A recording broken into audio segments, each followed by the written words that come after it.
Good morning, children. Today we are going to continue our third chapter, Fibers from Animals.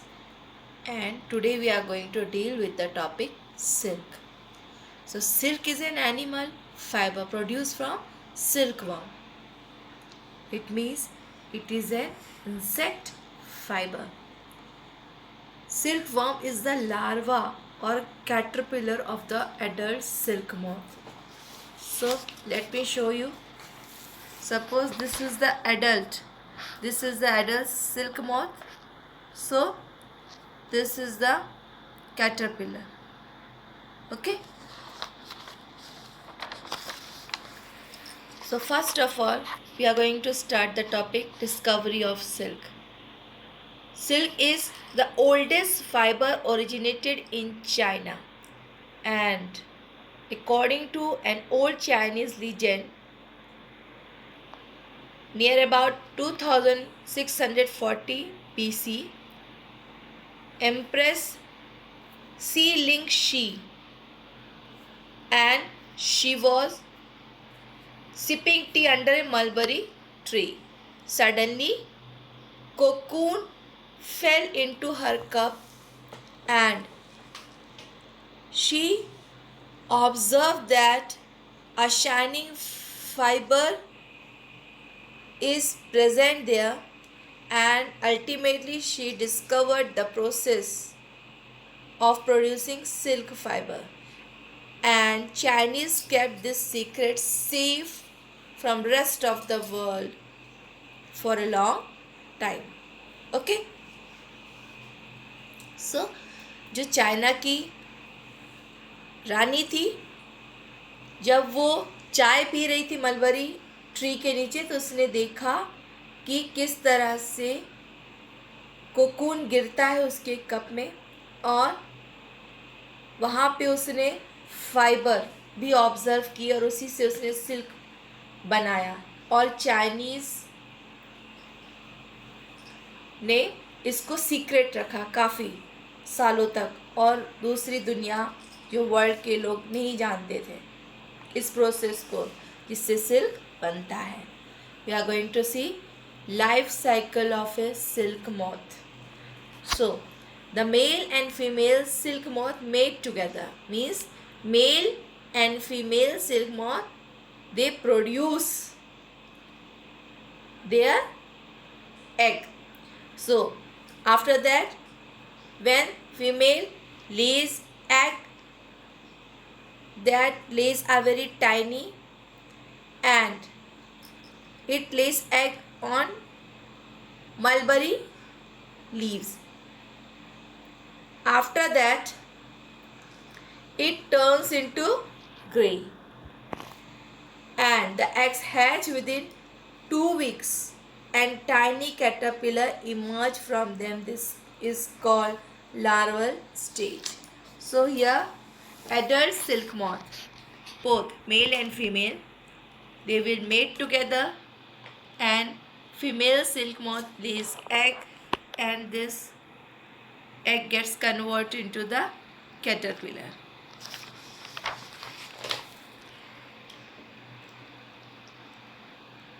Now, the caterpillar feed on fresh mulberry leaves for about 4 weeks. यानी जो ये caterpillar egg से निकला है वो 4 हफ्तों तक mulberry leaves को खाता रहता है,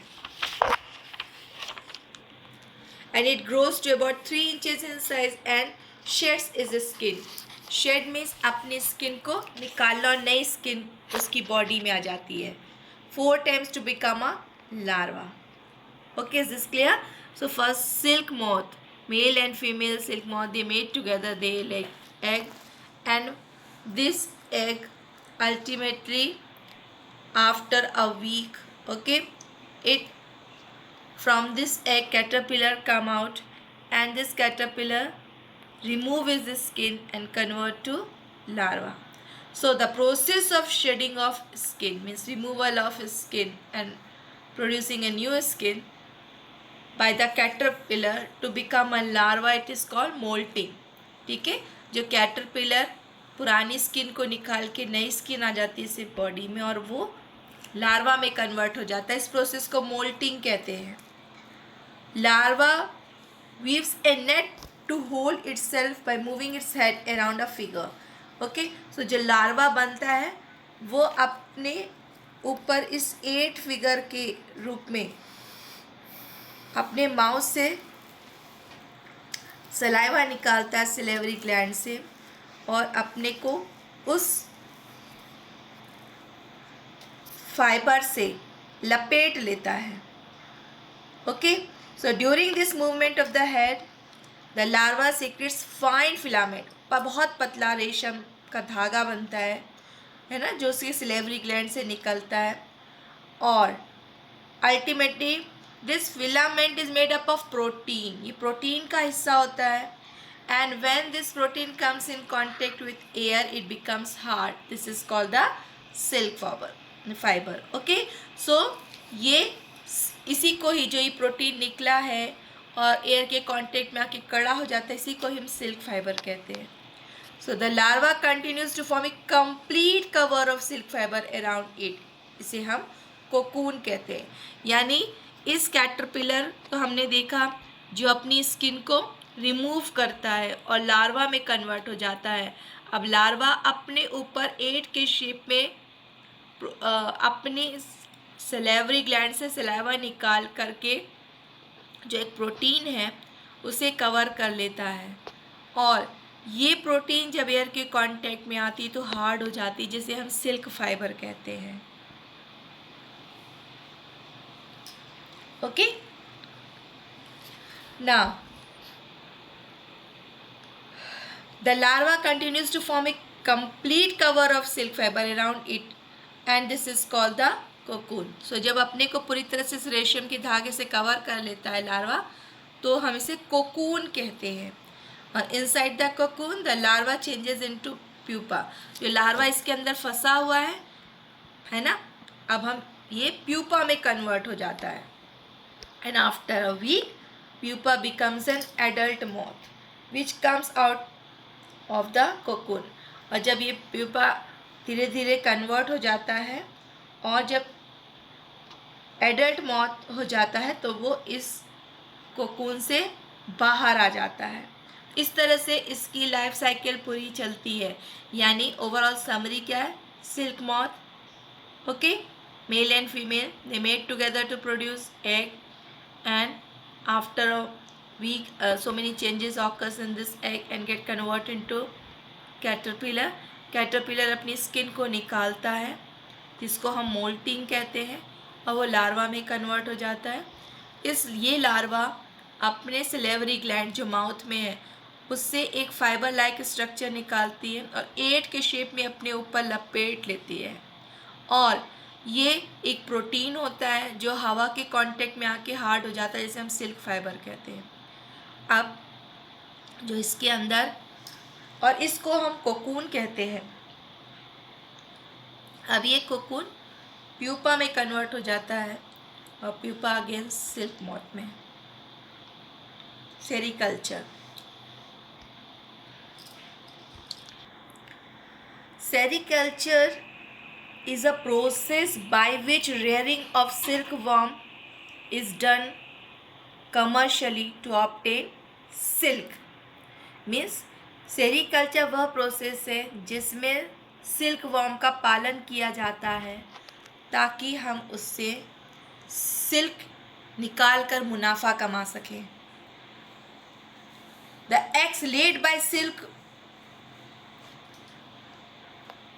moth means the eggs laid by female silk moth are stored in specially made bamboo trays or cardboard boxes in controlled condition of temperature and humidity. So what is the important thing कि जब ये female silk moth egg देती है तो उसे bamboo trays में रखा जाता है। ओके, या तो वो कार्डबोर्ड बॉक्स भी हो सकता है। और ख़ास तौर पे टेम्परेचर और नमी का ध्यान रखा जाता है कि क्या टेम्परेचर है और नमी कितनी है। यहाँ पे twigs and chop mulberry leaves are spread in the tray. Okay, twigs means जो ऊपर की सॉफ्ट पत्तियाँ होती हैं मलबरी ट्री की, वो निकाला जाता है, और मलबरी लीव्स को चॉप काट करके छोटे पीसेस में उन ट्रे के ऊपर डाल दिया जाता है। When the eggs hatch, the larvae crawl on the trays and eat chopped mulberry leaves almost continuously for about 4 weeks. अब जब इस एग से लार्वा निकलते हैं, वो क्रॉल करते हैं, okay, and they use to eat mulberry leaf for 4 weeks. Okay, and after that it undergo moulting. Okay, जैसे आपको पता था जो कैटरपिलर है वो अपनी स्किन को निकालता है और लार्वा भी बनता है, उसे मोल्टिंग कहते हैं। और उसके बाद ये लार्वा अपने ऊपर सिल्क फाइबर को लपेट लेता है, जो प्रोटीन होता है जो एयर के कांटेक्ट में हो के हार्ड हो जाता है, इसे हम सिल्क फाइबर कहते हैं। Okay, as soon as cocoon are ready. अब जब जब ये अपने ऊपर सिल्क फाइबर लपेट लेता है तो उसे हम कोकून कहते हैं। ओके, अब अगर हमें सिल्क फाइबर उसमें से निकालना है तो हम क्या करते हैं, these cocoons are picked before the pupa mature into the moth. अगर हमें इस प्रोसेस में सिल्क को ऑब्टेन करना, तो जब ये कोकून बनता है तभी हम कोकून अच्छे क्वालिटी के कोकून की छटाई कर लेते हैं, छाट लेते हैं। ओके, और इस कोकून को हम इतना वक्त नहीं देते हैं कि इसके अंदर का प्यूपर मैच्योर हो जाए, डेवलप हो जाए और सिल्क मॉथ में कन्वर्ट हो जाए। Okay, so cocoon are soaked, और इनको बेन करके अच्छे क्वालिटी के कोकून को गर्म पानी में डाल दिया जाता है। जब इसको गर्म पानी में डालते हैं इस कोकून को, तो इसके सिल्क फाइबर लूज हो जाते हैं और खुलना शुरू हो जाते हैं। The process of separating the silk filament from cocoon is called filature और रीलिंग। ओके, जो अनवाइंडिंग हो रही, जो इस रेशम के धागों को जो आपस में लपटे हुए उनको खोल करके रील बनाई जाती है, उसे हम फिलेचर कहते हैं। Now silk filaments are twisted together into strong thread of fiber which is wound on a reel। इस तरह से दो फाइबर्स को लपेट के ट्विस्ट करके थ्रेड बनाए जाते हैं। The raw silk is further dyed into different colors and woven into silk fabric। यानी जो अब हमें सिल्क फाइबर मिला है उसको अलग अलग रंगों से रंगा जाता है। Silk moth produce different qualities of silk when they feed on the leaves of different plants। So ध्यान रखिए कि सिल्क के कई टाइप है और वो इस बात पे डिपेंड करते हैं कि सिल्क वर्म किस तरह की पत्ती खाता है। Okay, so different varieties of silk very in texture and quality, और हर सिल्क एक दूसरे से अपनी बनावट और क्वालिटी के बेसिस पे अलग होता है। So major types of silk produced in India are mulberry, tussar, muga and eri। So mulberry silk is obtained from the cocoon of silkworm which feed on the leaves of mulberry plants। Okay, so mulberry silk हमें उस silk worm से मिलती है जो mulberry plant खाता है। Okay, इसी तरह से tussar silk we obtain from a cocoon of silkworm which feed on the leaves of sal, saja and arjun plants। Muga silk is obtained from the cocoon of silkworms which feed on the leaves of som and swalu plants। And eri silk is obtained from the cocoon of silkworm which feed on the leaves of the castor plant, जिसे हम अरंडी कहते हैं। Okay, now castor means अरंडी का पेड़। now properties of silk fiber क्या है? So it is most desirable fiber for making fabrics। so properties are, it is thinnest, सब बहुत पतला होता है और strong होता है और natural fiber है। this is shiny, soft and does not attract dirt। third is it can absorb moisture, नमी सोख सकता है। it can be dyed easily in any color. And fifth, it is a good insulator of heat, यानी अपने में से heat को पास होने नहीं देता है. What are the health hazards associated with the silk production? Number 1, okay, there is a risk of getting burned during the process of dipping cocoon in boiling water. तो हम जो पर्सन वहाँ काम कर रहा है वो जल भी सकता है जब वो उबलते हुए पानी में कोकून को डालता है. Second, skin infection can occur also while handling the dead silkworm and pupa.